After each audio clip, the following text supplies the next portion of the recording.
Hey everybody, Jason Schneider here from PerceptionAcademy.com, and in this video I just wanted to talk to you about a pretty cool experience that I had a couple weeks ago at the International NLP Conference. And it didn't actually happen in the conference, it happened one of the nights after the conference, and I was having dinner with a friend, and I was talking to him about kind of a peak experience that I had. And as I was talking about this amazing experience of kind of connection and oneness, what I noticed is that my visual field started to shift, and things looked differently to me.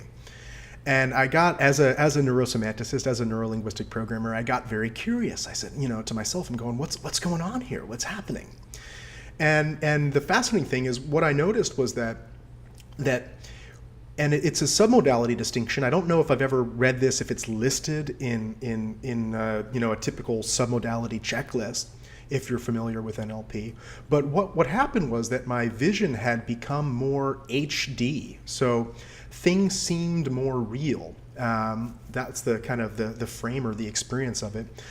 As I was thinking about how things are interconnected and how we can sort for sameness as opposed to sorting for difference, and talking about how our mental categories keep us boxed, but as we kind of remove those mental categories, that we have a richer experience of the world, and it actually manifested in my perception of the world. My like actual perceptual filters shifted so that my vision had become more HD, more vivid, more real, and it was just a really cool experience. And I don't know, I can experiment with it later. I just wanted to share this experience with you. I thought it was a pretty cool experience and a nice story from my life. But, experimenting with, the reason why these visual submodalities shifted for me is because I was shifting my frames. And as I was kind of shifting my frames and discussing this experience, I was going deeper into this experience. And the deeper I went into this experience, the more vivid or the more real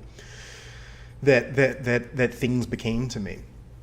And I think, my first thought would be is that it would be harder to elicit that experience just by changing my visual qualities, to like mimic those visual qualities to make things more vivid, more HD or higher definition. Would probably be more difficult to do that and elicit the state than it would be to actually step into that state and experience it. But anyways, it was a really cool experience, having that conversation, having that self-realization of the, self-awareness of my submodality in real time. And I hope that you can become more aware of your own internal representations.